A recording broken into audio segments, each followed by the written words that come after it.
No, you go. No, I was going to ask you a question. So, but basically about, we were talking about, how do you cope with these things? And I think that you said before about, well, letting things happen.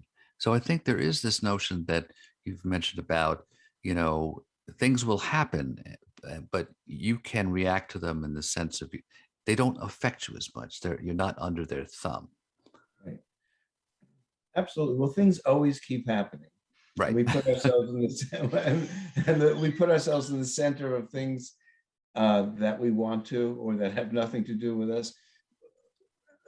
Much of life is putting ourselves in the center of almost everything.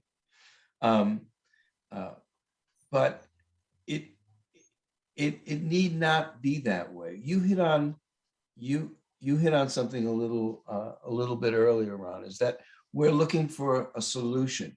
And this thing, if we do this thing, if we go hiking or we do yoga, or we do meditation, it'll make us better. You know, it'll make us more fit, more metaphysically fit, and it may or may not. It often just it does not. Um, but we're always looking for the next thing. For example, we're all waiting for the pandemic to become endemic.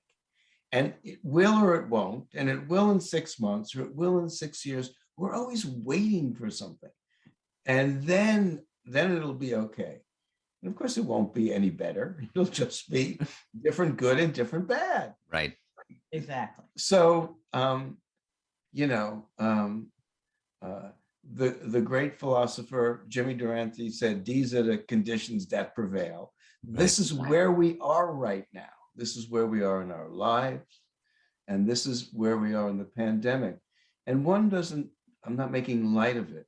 A lot of people have gotten seriously ill. A lot of people are long haulers. We lost far too many people. It disrupted a lot of lives and a lot of businesses. Um, but here we are. I mean, here we are in winter. Here we are in our lives, and things things are not going to get better. You know, like Zorba the Greek said. You know, when asked about his life and why he was so happy, well, he said, "Here we are in the full catastrophe." And it's always the full catastrophe, and here we are living it. So Right. we make choices during a pandemic and in a rainstorm and otherwise, and not waiting for it to get better or for ourselves to get better. Right. You, it won't get better. Right.